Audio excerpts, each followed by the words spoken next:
As a console, the Wii U is good. It just recently launched, and as to be expected, it doesn't have a very strong library yet.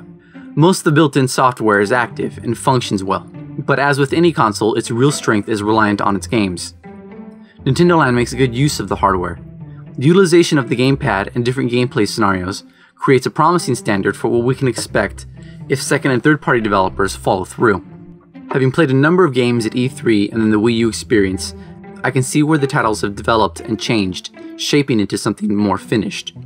What were a few doubts from showroom demos have been cleared up as earlier stage issues and my not being familiar with the gamepad. I guess I need to make mention though that despite it all, I still haven't gotten to try Zombie U after it was finished. There are minor complaints I could make about the console's built-in software, but there aren't enough that detract from the overall experience.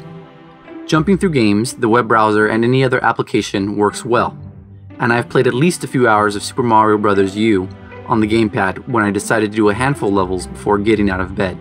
Friend codes are a thing of the past, and while you can't yet view your Nintendo Network profiles on the internet, like other services, it's slated for the near future. So if you're curious about it for the games and the experience, you can probably wait a while as more titles are released and the last few details shift into place before dropping the cash for it. If you're heavily opposed to new control styles, try it at a store demo and see if it's too far from your norm. It may just not be for you. I feel I need to define the Wii U as an idea though, not just a console. In a never-ending debate of blind love and hate for an inanimate object, people from either side sling words that turn into meaningless sounds. Gimmicky, innovative, kiddie. So let's break away from those terms and strive to define what it is, conceptually, in the current climate of the industry. It's a chance at something greater, just like the Wii was, but fell a little short of. Microsoft and Sony made attempts to outdo and imitate the way of thinking Nintendo set once they saw there was a demographic ripe to sell to. Nintendo is a business like its competitors, and its goal is to make money, just as Sony's and Microsoft's is. But the difference is that Nintendo's in it for keeps. Microsoft and Sony produce other goods, whereas Nintendo's main business is video games. Some of the core audience seems to resent Nintendo for bringing in the casual audience, but this is a short-sighted view, not just for the consumer, but for the industry as well. The game industry has become even more successful than the movie industry, and publishers would always prefer to make a sequel than to take a chance on something new. They're interested in what sells this fiscal year, not necessarily what's good in the long term. Nintendo can't do that. The long term is their future. They can't wait for a new idea from their competitors, because the idea won't have a full effort behind it, if it ever comes. There will be Madden games that make the Mayan calendar embarrassed, and first-person shooters until martial law breaks out.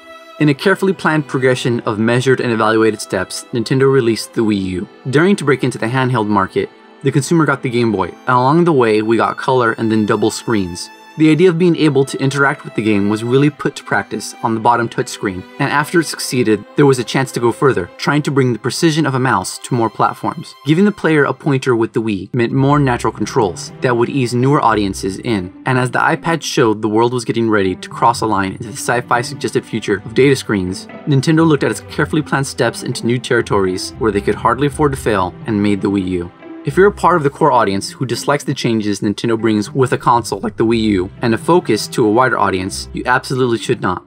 Unless the casual audience becomes as passionate as you are about video games, they won't care what lies ahead in the industry. To them, games are just a silly thing they do to kill time, like that horrible bird-themed mobile game that ripped off the 2009 Flash game, Crash the Castle. I won't argue over preferences, but if you're someone who thinks Nintendo is evil, you should at least view them as a necessary evil. They were the ones that saved the game industry when it nearly died alongside Atari, and they're the ones who are wrestling it from stagnation as Sony and Microsoft try to outlast each other. When your goal is always determined by beating someone else, you're dependent on someone else to tell you where to go. The Wii U is a brave step further away from what's safe by a company that understands and needs the industry to succeed. There's times where I would prefer to just melt into the couch with a controller and not hold my arms up moving about, but this doesn't discredit the value of something like the Wii U.